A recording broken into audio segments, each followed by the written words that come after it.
ಕರ್ತನಲ್ಲಿ ನಮಗೆ ಅತ್ಯಂತ ಪ್ರಿಯರಾದ ದೇವಮಕ್ಕಳೆಲ್ಲರಿಗೂ ಯೇಸು ಕ್ರಿಸ್ತನ ಶ್ರೇಷ್ಠವಾದ ನಾಮದಲ್ಲಿ ಶುಭವನ್ನು ತಿಳಿಸುತ್ತೇನೆ. Good morning everyone.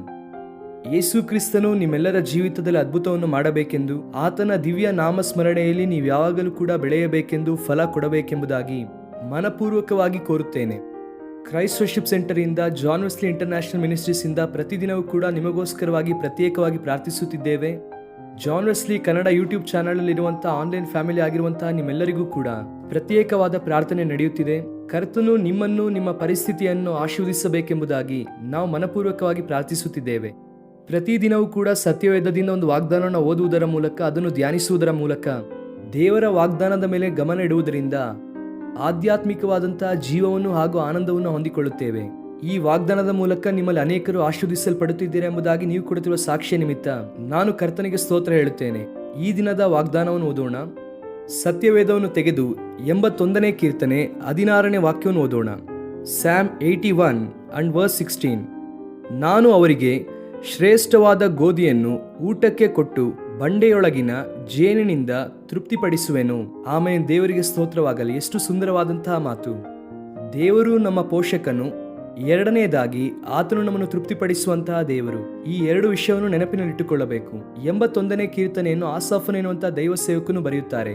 ಆಸಾಫನ ಮೂಲಕವಾಗಿ ಬೈಬಲ್ನಲ್ಲಿ ಕೆಲವು ಕೀರ್ತನೆಗಳು ಬರೆಯಲ್ಪಟ್ಟಿದೆ.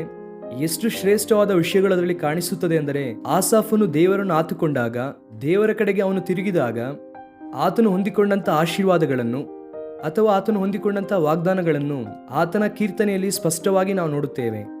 ಈ 81ನೇ ಕೀರ್ತನೆಯಲ್ಲಿರುವಂತಹ ಈ ಪ್ರಾಮುಖ್ಯವಾದಂತಹ ವಾಗ್ದಾನಕ್ಕೆ ಬುನಾದಿ ಏನೆಂದರೆ, ಆ ಮೇಲಿನ ವಾಕ್ಯಗಳನ್ನು ನೋಡುವುದಾದರೆ, ನಿನ್ನ ಬಾಯಿಯನ್ನು ಅಗಲವಾಗಿ ತೆರೆ, ನಾನು ಅದನ್ನು ತುಂಬಿಸುವೆನೆಂದು ಹೇಳಿದರು. ಅಂದರೆ ದೇವರು ನಮ್ಮನ್ನು ಪೋಷಿಸುವುದಕ್ಕೆ ಆತನು ಯಾವಾಗಲೂ ಸಿದ್ಧರಾಗಿಯೇ ಇದ್ದಾರೆ, ತೃಪ್ತಿಪಡಿಸುವುದಕ್ಕೆ ಆತನು ಯಾವಾಗಲೂ ಸಿದ್ಧರಾಗಿಯೇ ಇದ್ದಾರೆ.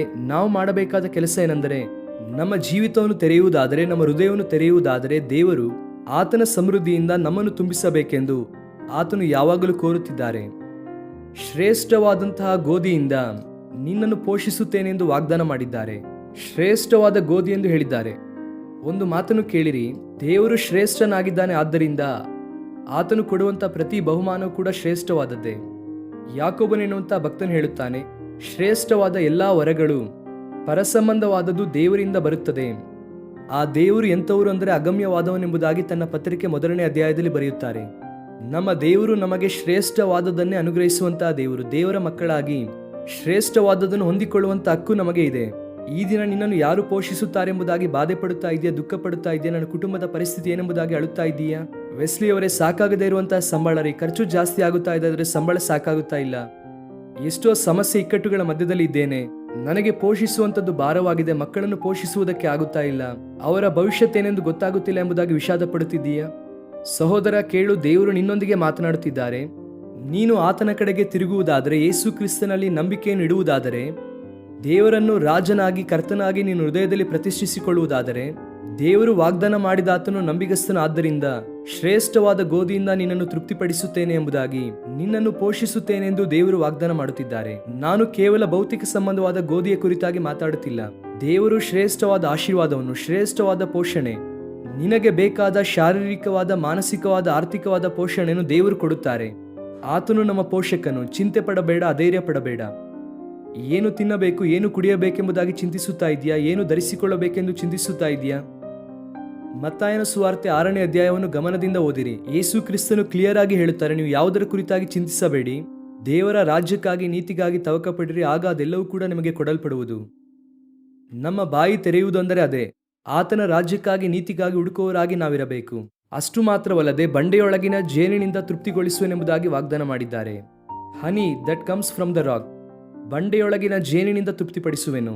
ಅನೇಕ ಸಾರಿ ಮಾರ್ಕೆಟಲ್ಲಿ ಅನೇಕ ಜೇನುತುಪ್ಪ ಮಾರುತ್ತಾರೆ, ಅದರಲ್ಲಿ ಬಹಳ ಬೆರಕೆ ಇದೆ ಎಂಬುದಾಗಿ ನ್ಯೂಸಲ್ಲಿ ನಾವು ನೋಡುತ್ತಲೇ ಇದ್ದೇವೆ.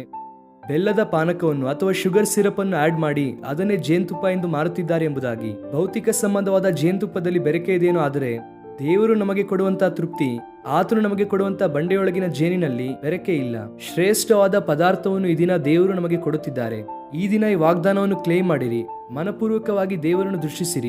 ಕರ್ತನಲ್ಲಿ ಉತ್ಸಾಹ ಧ್ವನಿ ಮಾಡಿರಿ. ಆತನು ನಿಮ್ಮ ಜೀವಿತದಲ್ಲಿ ಮಾಡಿದಂಥ ಪ್ರತಿಯೊಂದು ಉಪಕಾರಕ್ಕೆ ಆತನಿಗೆ ಕೃತಜ್ಞತಾಸ್ತುತಿ ಹೇಳಿರಿ. ನಿಮ್ಮ ಪ್ರಾರ್ಥನೆಯಲ್ಲಿ ಪ್ರತಿ ಮನವಿಯನ್ನು ದೇವರ ಸಮ್ಮುಖಕ್ಕೆ ತನ್ನಿರಿ.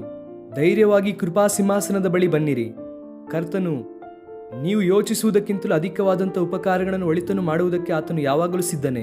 ಆತನು ಅದ್ಭುತ ಮಾಡುವುದರಲ್ಲಿ ಯಾವತ್ತೂ ಆಯಾಸವಾಗಿಲ್ಲ. ನಿನ್ನ ಜೀವಿತದಲ್ಲಿ ಒಳಿತು ಮಾಡುವುದಕ್ಕೆ ದೇವರು ಯಾವಾಗಲೂ ಕೂಡ ಸಿದ್ಧನಾಗೇ ಇದ್ದಾನೆ. ನಿನ್ನ ಪೋಷಕನು, ನಿನ್ನನ್ನು ತೃಪ್ತಿಪಡಿಸುವವನು ಆತನು. ಆದ್ದರಿಂದ ಈ ವಾಗ್ದಾನವನ್ನು ದಿನವೆಲ್ಲ ಕ್ಲೈಮ್ ಮಾಡಿರಿ. ದೇವರ ಆಶೀರ್ವಾದವನ್ನು ಕಾಣುವಿರಿ. ಪ್ರಾರ್ಥನೆ. ಕರ್ತನೆ, ನಮ್ಮ ಪ್ರೀತಿಯುಳ್ಳ ತಂದೆಯೇ, ನಮ್ಮ ಪೋಷಕನು, ನಮ್ಮನ್ನು ತೃಪ್ತಿಪಡಿಸುವಂತಹ ದೇವರು ನೀವು ಆಗಿದ್ದೀರಿ. ಅದಕ್ಕಾಗಿ ನಿಮಗೆ ಸ್ತೋತ್ರ. ಈ ವಾಗ್ದಾನವನ್ನು ಯಾರ್ಯಾರು ಧ್ಯಾನಿಸಿದ್ದಾರೋ ದೇವರೇ, ಅವರೆಲ್ಲರನ್ನು ಕೂಡ ನೀವೇ ಮುಟ್ಟಿ ಬಲಪಡಿಸಿ ಅದ್ಭುತ ಮಾಡಿರಿ. ಅವರ ಪ್ರತಿ ಅವಶ್ಯಕತೆಯನ್ನು ಸಂಧಿಸಿರಿ. ನೀವು ಒಳ್ಳೆಯ ದೇವರಾಗಿರುವುದರಿಂದ ಅವರ ಜೀವಿತದಲ್ಲಿ ನಿಮ್ಮ ಒಳ್ಳೆಯತನವನ್ನು ತೋರ್ಪಡಿಸಿರಿ. ಸ್ತುತಿ, ಘನ, ಮಾನ, ಮಹಿಮೆ ನಿಮಗೆ ಮಾತ್ರ ಸಲ್ಲಿಸುತ್ತಾ ಯೇಸು ಕ್ರಿಸ್ತನ ನಾಮದಲ್ಲಿ ಬೇಡಿ ಹೊಂದಿಕೊಳ್ಳುತ್ತೇವೆ ನಮ್ಮ ತಂದೆಯೇ. Amen. God bless you dear friends. Have a wonderful day.